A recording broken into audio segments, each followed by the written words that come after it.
The most dangerous thing happening to the dollar is not a speech from Beijing. It is not another BRICS summit. It is not a headline saying the yuan will replace the dollar tomorrow. The dangerous thing is quieter. It is a Saudi bank settling a trade payment without needing New York. It is a Chinese refinery buying oil without first buying dollars.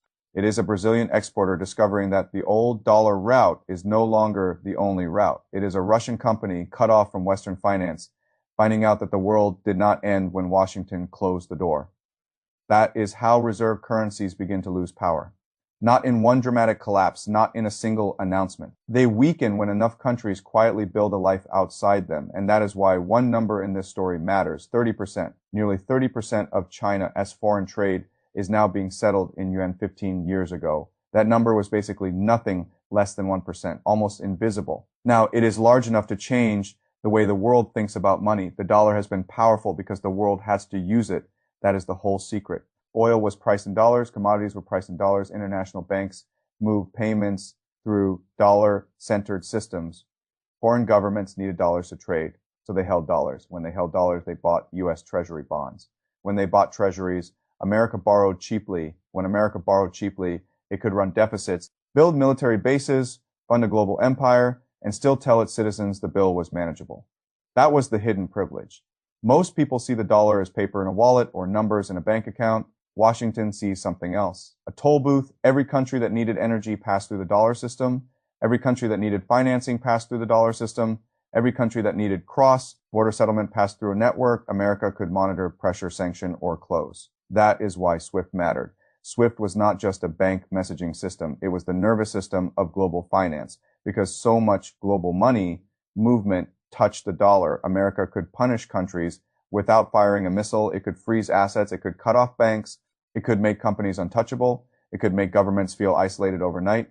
Iran learned this. Russia learned this.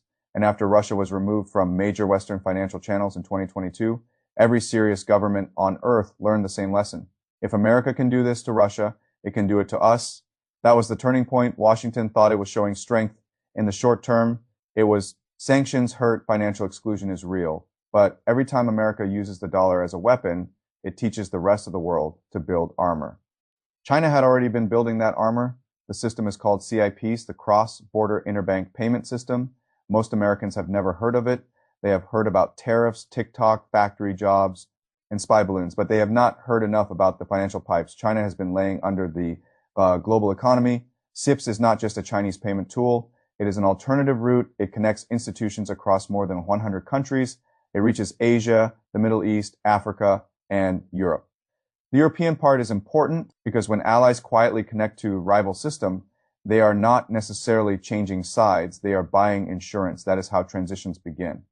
Nobody wakes up one morning and says, the dollar age is over. They do something more practical. They keep using the dollar where they must, but they create another route where they can. That is not ideology. That is risk management. China understands this. It knows the yuan cannot replace the dollar with a slogan. So it is building a machine with three parts.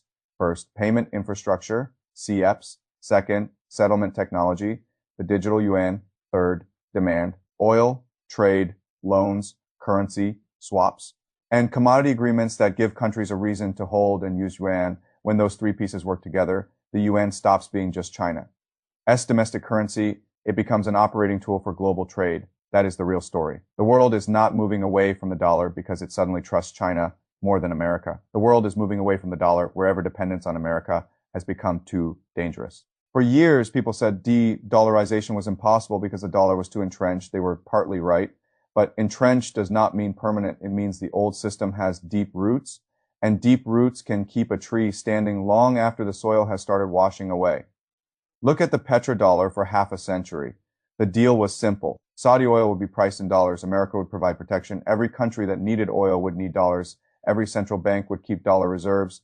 Dollars flowed back into treasuries. Treasuries funded America. It was a loop, a powerful loop. But the loop is now under pressure. China became the largest oil importer in the world.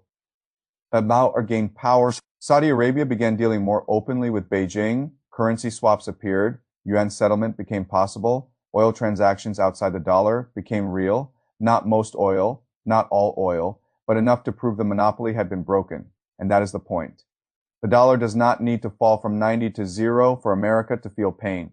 It only needs to lose the margin that made borrowing easy. A reserve currency is like oxygen for an empire. You do not notice it when the room is full. You notice it when the air gets thinner. Foreign demand for us treasuries has already declined from its old dominance.